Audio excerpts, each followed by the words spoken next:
Welcome back to the Daily Drum on WHUR and Sirius XM Channel 141. This is the Insight segment. I'm Harold Fisher. Tonight, at a time when some believe school systems are taking Black history out of the classroom, there is a movement underway to halt these rollbacks. Teaching for Change is an organization based right here in the DMV, and they are on a mission to equip parents, educators, and students with the tools they need to build a more equitable, multicultural society. So, what's behind the efforts and how are they getting it done? Well, joining me to talk about the new book, Why Black Lives Matter Inside the Classroom, are Deborah Mincard, Executive Director of Teaching for Change, and Janice View, Dr. Janice View, co-editor of Putting the Movement Back into Civil Rights Teaching. Ladies, thank you so much for joining the conversation. I appreciate your time. Thank you. It's good to be here. Sure thing. Yeah, pleasure to be here. Let's give people kind of the cliff notes of what Teaching for Change is and what is the genesis behind this organization, Deborah? Sure. So Teaching for Change, we actually just celebrated our 35th anniversary. Congratulations. And it's very much started as and continues as a grassroots organization, as you said, providing parents and teachers and students the tools to build social justice starting in the classroom. It started with a focus when 35 years ago, when there was a large number of young people coming from Central America to schools in the United States. And many teachers wanted to know why they were coming, how to address their needs here, and what was leading them to flee their home countries, and sort of created committees around the country to address U.S. foreign policy, to teach about U.S. foreign policy in the region, as they realized that it was our tax dollars funding the very policies that were forcing people to make the very difficult decision to leave home. And also started developing resources so that the young people could see themselves in the curriculum, because oftentimes there's not a lot on Latino history to start with, and there was much less on Central America. That work then continued, but also expanded to include other topics that are missing from the curriculum, but continued very much in a format of teacher-developed, teacher-led decision-making about the work we do and the creation of curriculum and workshops and campaigns and initiatives. So we continue with the Central America work, but we also have a campaign called Social Justice Books, where we recommend vet and recommend children's literature. We have a DC area educators for social justice, so DC area educators can come together, have working groups and an annual curriculum fair.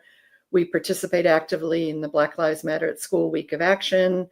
We collaborate with Rethinking Schools on the Zinn Education Project, People's History Resources. And then, as you mentioned at the beginning, we published a book called Putting the Movement Back into Civil Rights Teaching. And that led to a lot of work that Janice and I did in Mississippi and across the country.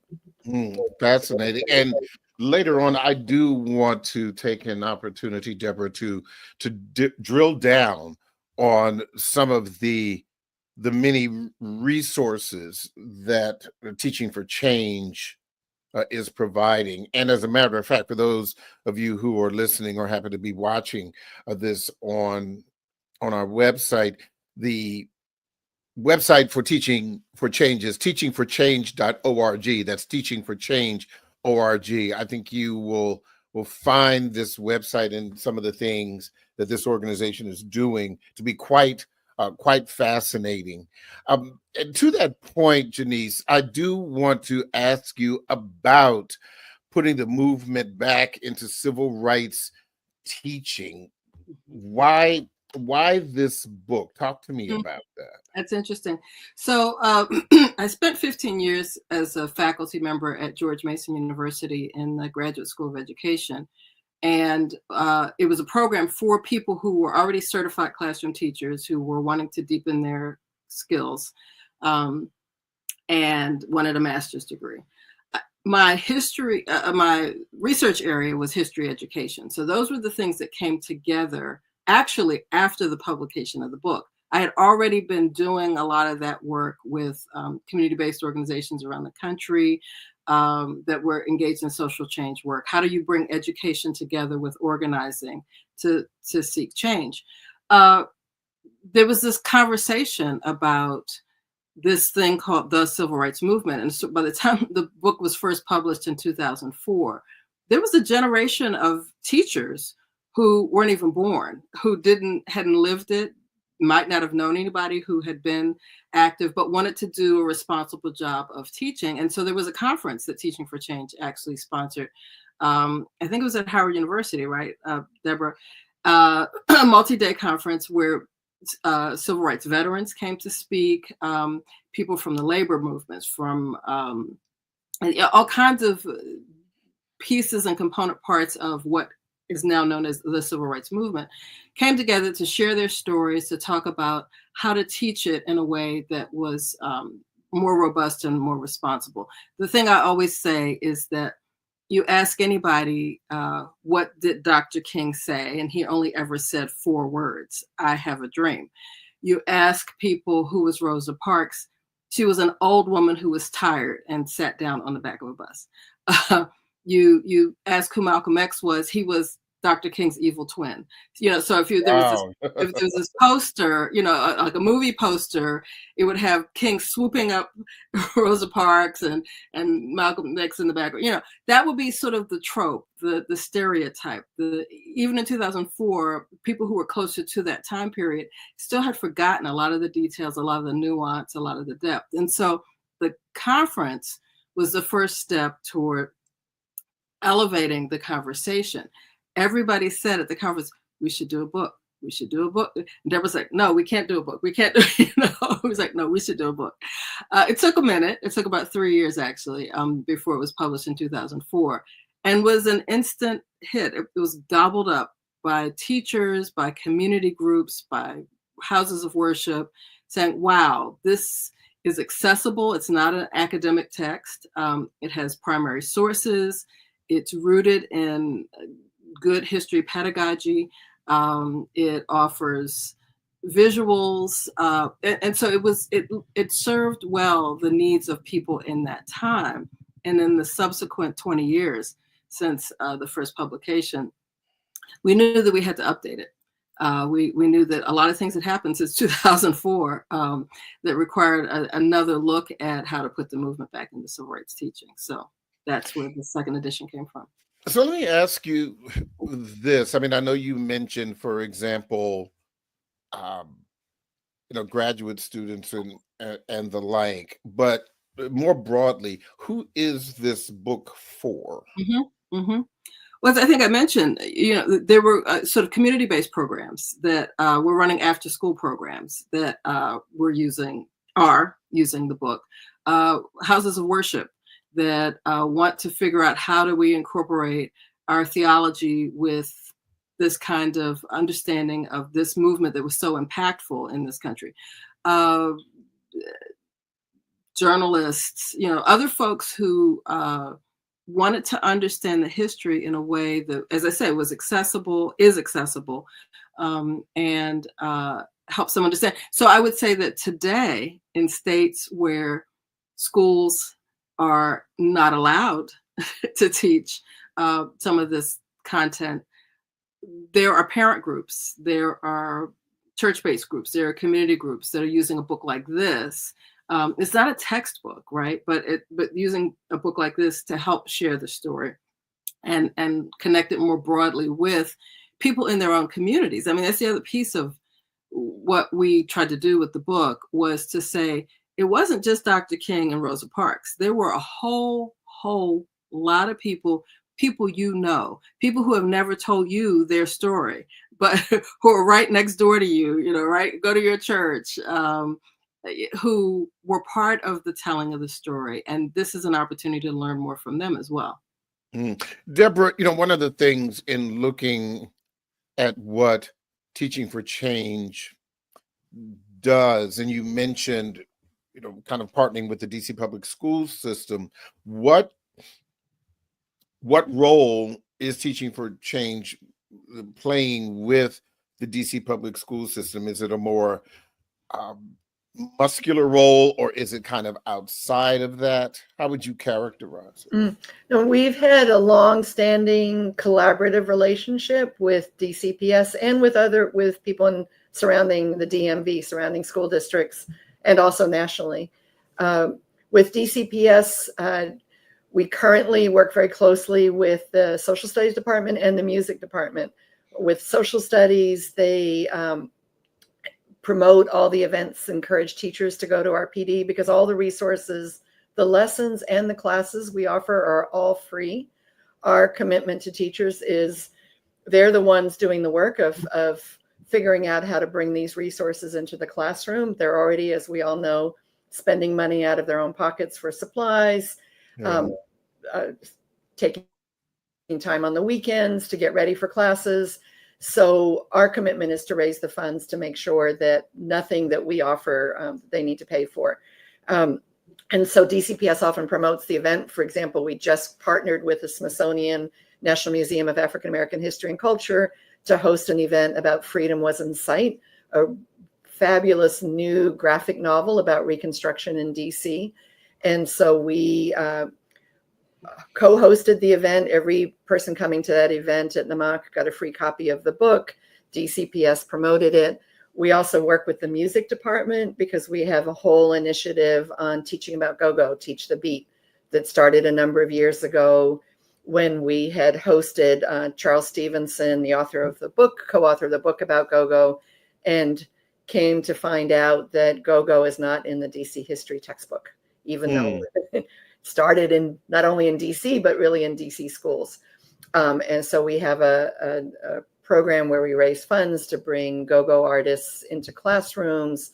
We host workshops. We partner now with the basketball team with Capital City Go-Go to do educational events. All of that we do in collaboration with the music department in DCPS. I've got about a minute before I take a break, but Teaching for Change has a couple of events coming up this month. Can you briefly share those with us so that we can get that information out there? Yes, we'd love to have everybody listening join us. We have a monthly class online called Teach the Black Freedom Struggle. If people go to the Zinn Ed Project website, Zinn Ed, ZINNED project.org website, you'll find we have monthly classes, one coming up this Monday, but if you're listening to the recording later, we have a class in February on Reconstruction. We have one in April on a new book on women in the Black Power movement. And every month there's a class. And then the 22nd at Busboys and Poets, we're going to have children's and YA authors getting us ready for Black Lives Matter at School Week of Action. That's January 22nd at Busboys and Poets, 14th and V location. I'd like to ask both of you to hold on for a moment, because we are going to take a deeper dive into some of the things that you're doing, not only here locally, but nationally. And also I'm very interested in finding out more about the publication, Janice. So we're going to take a quick break, but don't forget, you can hear this and every edition of the Daily Drum Insight segment via podcast on WHUR.com. The Original Quiet Storm with Raheem Devon is next on WHUR. I'm Harold Fisher. This conversation continues on Sirius XM channel 141 and 96.3 HD2 in just a few seconds.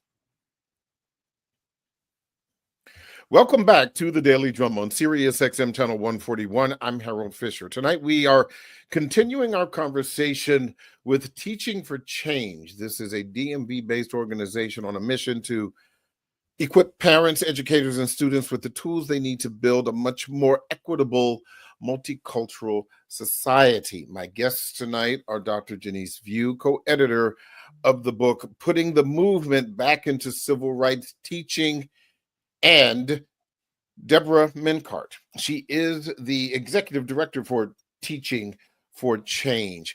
I want to go back to something that you said earlier, Janice, when you were talking about the book, and you said you really wanted to make sure that this book focused on robust and responsible Mhm. education. Mhm. What do you mean when you say robust and responsible? In this day and age, one might suggest that you can't do both at the same time. Oh, what an interesting question, Harold. Thank you so much for that. So let's just start with the robust part. Again, I talked about how the civil rights movement is often put up as like this little one-dimensional cartoon of who the players were and what the action was and what even the time frame was. It started with maybe the Supreme Court decision Brown v. Board in 1954, or maybe it started with the murder of Emmett Till and it so-called ended in 1968, right? So when with the killing of Dr. King. So the first thing to say is that ever since there has been contact among peoples on this landmass, there has been struggle, right?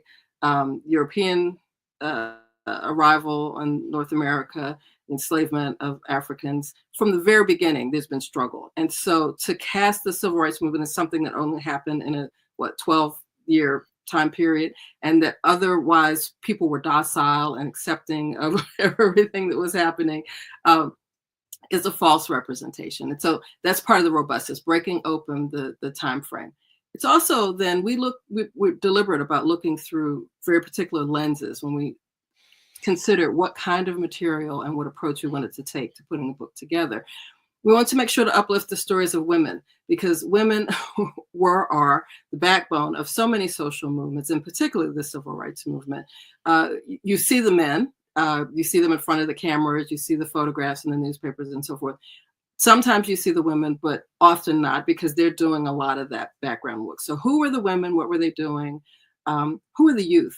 So much of what happened during this period that we call the modern civil rights movement was being engineered, not just young people's bodies on the line in the marches, right? But their thinking. There was brilliant strategic thinking that was coming from young people that was challenging the older ministers, if you will, around what the strategy should be.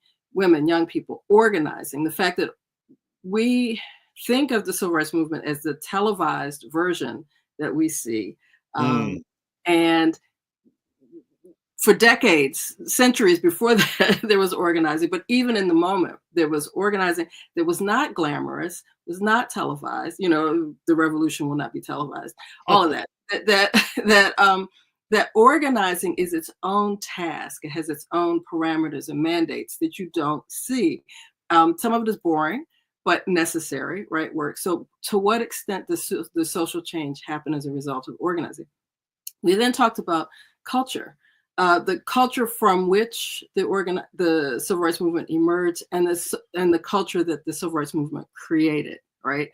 That's an important part of understanding the song. I mean, Deborah talked about go-go as part of how we understand contemporary culture. Bernice Johnson Reagan, the recently departed Bernice Johnson Reagan, and Dory Ladner and others will talk about how song was what kept people going. So all the kinds of ways that culture expresses itself. The institutional racism has to be named for what it is. That when we see images of the civil rights movement, we see the attack dogs, we see the fire hoses, we see the beatings. Yes, that violence was part of how we understand what the struggle was. It was also, could you get a bank loan? Where could you buy a house? Whether or not your marriage was a legal marriage, if you were married to somebody of a different, quote, race, all of those kinds of institutional ways that people were prevented from living their full, whole lives. And then finally, the interconnectedness of movements, the fact that it wasn't just a domestic movement, it was also had international dimensions. It wasn't just Black people, it wasn't this Black-white binary that we think of when we think of the civil rights movement. There were people of color, Indigenous folks, Asian, Latino, other folks in this landmass that were also struggling for integrity, identity, power, access, etc. So those 6 lenses alone offer the kind of robustness to how you understand the movement. And that's what we use to put the book together. in terms of what was that other word? It was robust and Yeah, responsible. And the reason I say that, because I may make a not wholly accurate comparison between robust and responsible and truth and fact, mm, because all that you just spoke about in having robust information in the book is, is one thing. And Deborah, I would like you to, kind of chime in on this as well, because when you were talking about, the partnership that teaching for change is doing with the DC public school system, and you're kind of preaching to the choir, um, because the DC public school system is a majority Black, and even more broadly, uh, school system with people of color. But you also do work, for example, in Portland, Oregon. And while Portland, Oregon is a very progressive city, it is not the DMV. That's a different kind of community. And you could probably tell me better than I can only imagine, again, in this political climate with major corporations cutting out DEI, and any parent who would read this book, who is not a parent of color, who may be clutching their pearls, attack dogs, and not being able to get a loan, and we don't want to talk about that anymore. Let us move forward to a more colorblind society, because we've already had a Black president, et cetera, et cetera, et cetera. So, how does that work? I'm going to let Deborah answer that, but I just want to say just this one thing. Having worked with classroom teachers who most of them were from the state of Virginia, but we also had people from DC, Maryland, and also from other states who came to this program, to the program. Even they understood that this is a multicultural world, and that their classrooms are multicultural spaces, increasingly so, especially in public schools. And so, to your point about what's responsible, to not tell a fuller story of history, it hampers kids. It does them a disservice to not tell a fuller story. However you choose to do it, there are age-appropriate ways of telling any given story. You don't necessarily have to do the whole blood and guts if you're talking to kindergartners, right? But the responsible element has to do with the fact that teachers and communities are looking at who's showing up in schools, at their door, in their neighborhoods. The responsibility is essential. And I'm going to let Deborah talk. I'm going to stop talking now. Yeah, and to that, though, I agree that you should, but this is less about teachers and more about parents. That's what my question is about. I cannot argue that most, not all, but most teachers wouldn't have a problem with age-appropriate information about Black history, civil rights, social justice in the DMV. Huntsville, Alabama may be different than Birmingham, Alabama. Cleveland, Ohio may be different than Cincinnati. Independence, Missouri may be different than Kansas City or St. Louis. Sure. There's still the question of, are you preparing your child, whether it's your students or the child you gave birth to or adopted or whatever, are you preparing them for a world that is not, that is a multicultural world? Or are you preparing them to live in a bubble for their entire lives? And which is, as I said, that is the question. Deborah, your thoughts on this, and how the organization, as it moves forward with the various and sundry resources, how are you going to address that for populations that may give you a pushback.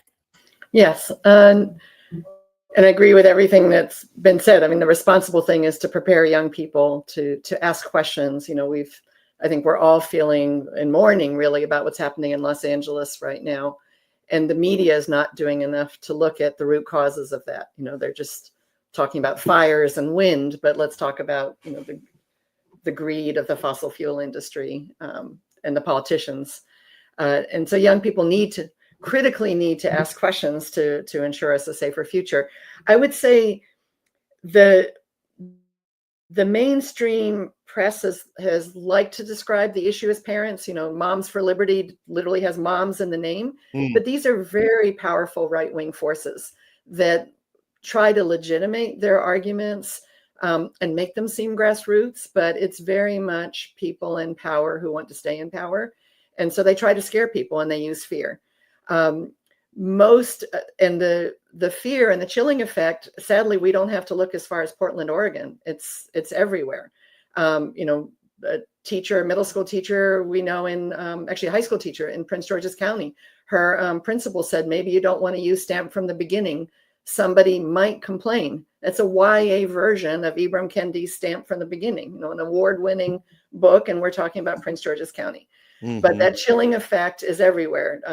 Students here in DC at Jackson Reed were not allowed to show the documentary Occupation of the American Mind, an excellent documentary looking at the propaganda about Palestine and Israel. That was a student group going to show the film during lunch right here in DC. They were not allowed to show that film. And we've got stories from teachers everywhere. Like I could name a state. We've got stories of teachers who face pushback. But that pushback means that people are actually trying to do the right thing. And so we also have stories of teachers in Florida and Texas and Mississippi and every state who are teaching outside the textbook, who are committed to a robust and responsible curriculum. And so the work that we do is to provide those vetted classroom resources, but then also to try to provide community for teachers, because it's in isolation where the fear can grab hold. And so that's partly why we have these monthly classes online, so teachers can come together. They meet in small groups. We have study groups nationally and in the DC area, because it's when teachers can come together in learning communities, they can deepen their commitment, their support, their mutual accountability, and to get their story out. We did last year put together a kit that people could use, was for a Teach Truth campaign, to look at the type of children's books being banned. And we did that display everywhere. And we'll do that again this year, and people can get the display and put it up. They had it in libraries here in DC, Maryland, Virginia, across the country. And when the general public came and saw the table and saw the type of books that were being banned, they were shocked. They said, "Oh, but I love that book. My child read that book." And we realized that propaganda, the Fox News propaganda, has been very effective at convincing people that it's only inappropriate books that are being banned. And it's actually not. It's what the right wing fears is they focus on books around sex. And that's definitely part of the problem. And then young people deserve to have access to books to look at a wide range of gender identity. But what they're also really banning are books about race, about people power, about class, and books that help young people make sense of the world. They use the line that they don't want white children to feel guilty. They don't want people to feel bad about themselves.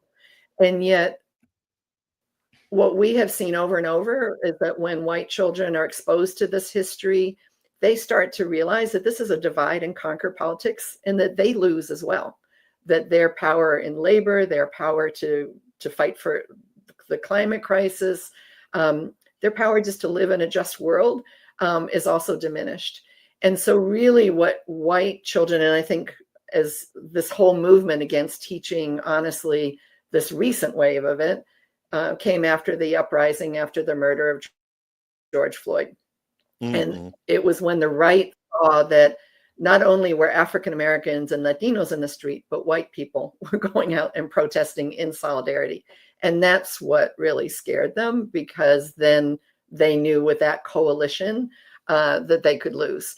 And so the attack, they've used the language that they don't want anything that might distress people, that might make them feel bad, there's really very little of US history that you can read and hope, any normal person would feel distressed reading a lot of US history, but then often gets moved to, then how do we make sure that this doesn't happen again in the future, and sense of solidarity. That's what the right wing is trying to suppress. They're not trying to protect children from reading sex, because that actually came up. One school district then said, well, then we're gonna have to ban the Bible because it's got a lot of sex in it. And they said, oh, no, we didn't mean the Bible. So in other words, they really aren't worried about children reading about sex.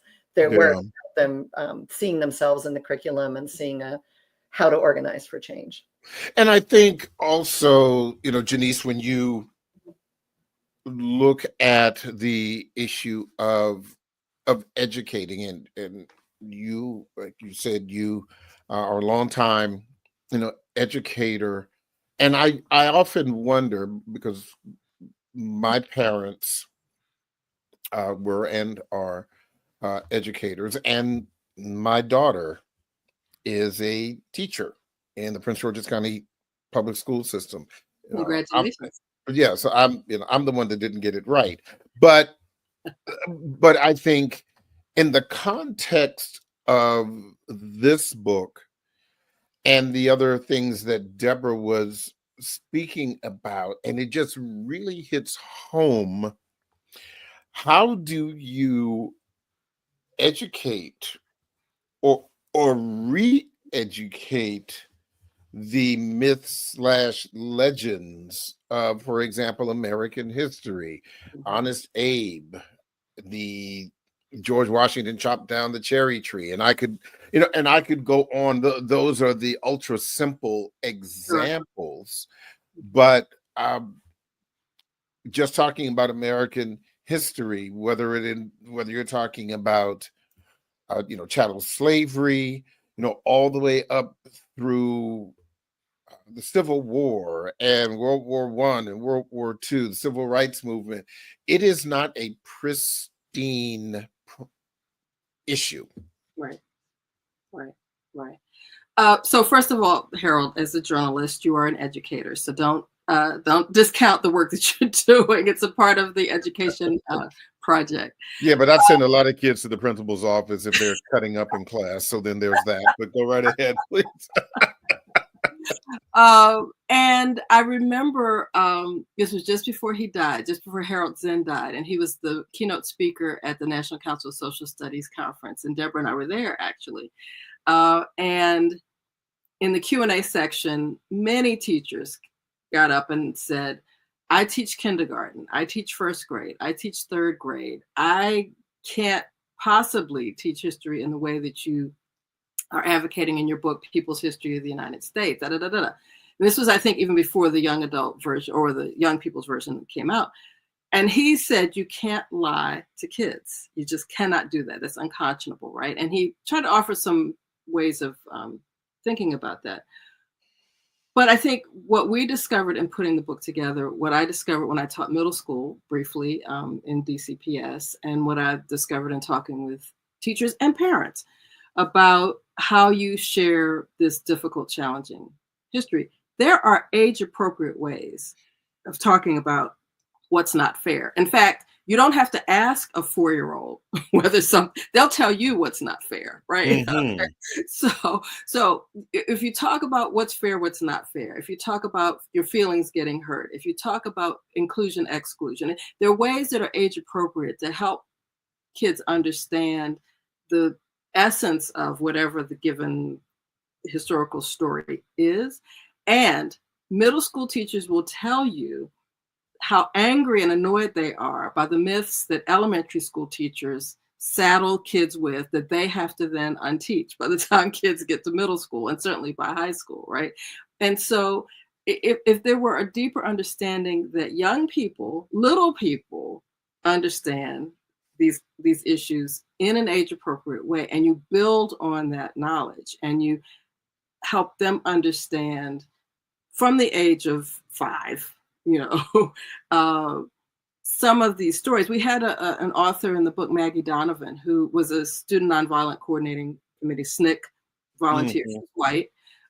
She subsequently went back to Massachusetts to be an elementary school teacher, wrote a couple books, and also wrote some lessons for the book about how you convey some of this information in an age-appropriate way to little kids, right?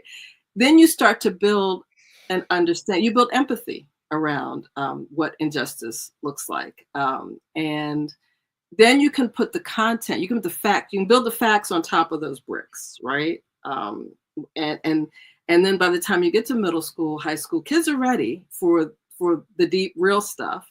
They see it in their daily lives. If not in their homes and communities, they see it on the news. So it's not going to be a surprise that, that there's violence, that there's resistance, that there's oppression. That's not going to be a surprise to kids, right? But how do you help them process it and engage it and figure out their role in mitigating and changing? So I think those are the building blocks. But I would also say, Deborah, going back to the point that I was making before, that children are sponges and they soak up things. The concern always is parental pushback, and that even if they are not necessarily influenced by those with political ends, but again, sometimes, and you don't have to go far, Deborah, you go on social media and you can see debates on the street, because unfortunately, even in this country, all of us, depending on where we live or how old we were, did not get the full story. And sometimes coming back to the full story. I mean, we can just look at some of the things that we heard about former President Jimmy Carter, and I'm not talking about good or bad, but sometimes the details get lost in, whether it be in the reporting or in the books. And I'll give you another example. If you want to talk about Jimmy Carter, everybody talks about, wow, Plains, Georgia is this really, really small place. Plains, Georgia is not a small place. Plains, Georgia is a microscopic place. In Plains, Georgia, it's the census in 2020 had approximately 530 people.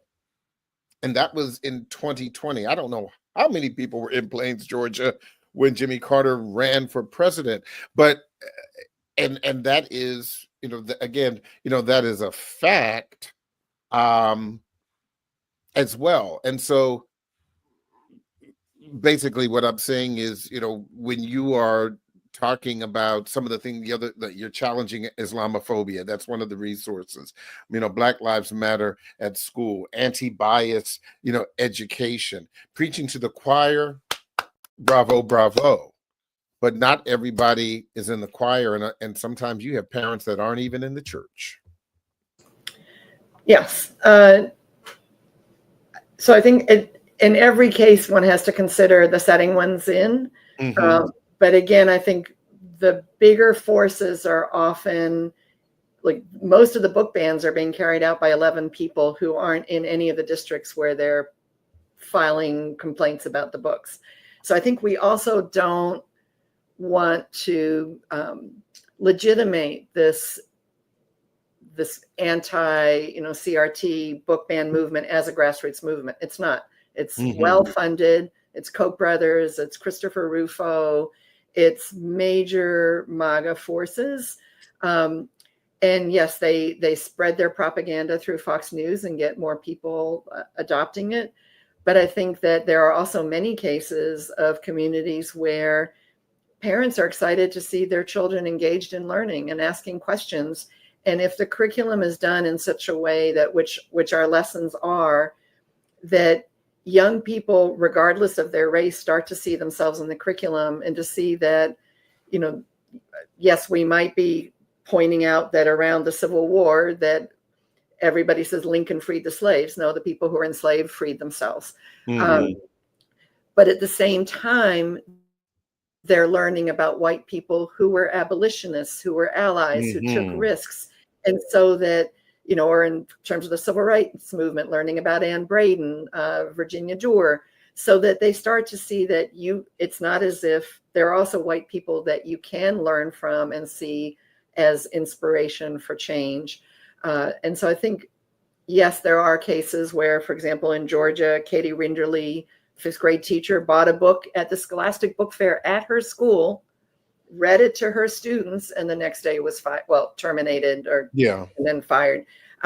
So there are those cases, but I think it's also important to note that, and for us to continue to defend teachers, to defend the importance of for our future, that if, I've just brought over the book, Traveling Black, that looks at the whole history of resistance on public transportation. And, normally, as Janice said earlier, kids learn about Rosa Parks sort of all by herself, desegregating the buses. And then more recently, some people have learned about Claudette Colvin, and they go, oh, I know the true story. It was really Claudette Colvin was first.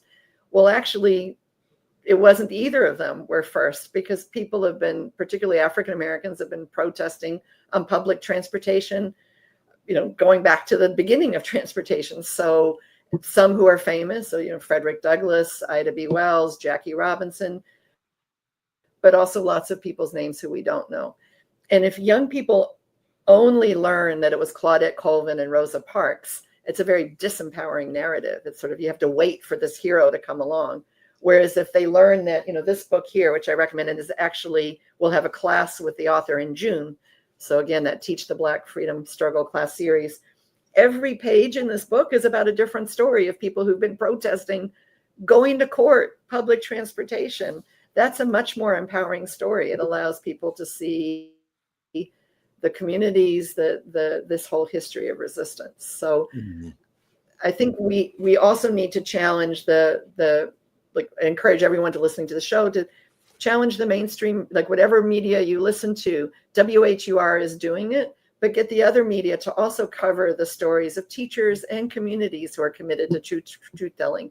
They're giving a lot of free publicity to Moms for Liberty, and then making them seem bigger and more powerful than they are. So, well, let me say, as we close out this conversation, when you talk about heroes, I would say that both of you have your capes, and that I certainly, challenge you, to continue to save, if not lives, minds through your heroic work that you're doing for this organization, and in the books that you are putting out there. So I want to thank both of you, Dr. Janice View, Deborah Mencart. Thank you so much for sharing some time. I really, really enjoyed this intellectually muscular conversation, kind of get you to stretch out just a little bit. And I hope our listeners enjoyed as well. Ladies, thank you so very much. Thank you, Harold. This Thank has you. been a blessing. Yes. That is the Daily Drum for this Friday, January 10th, 2025. For News Director Renee Nash, I'm Harold Fisher. Good night and have a wonderful weekend.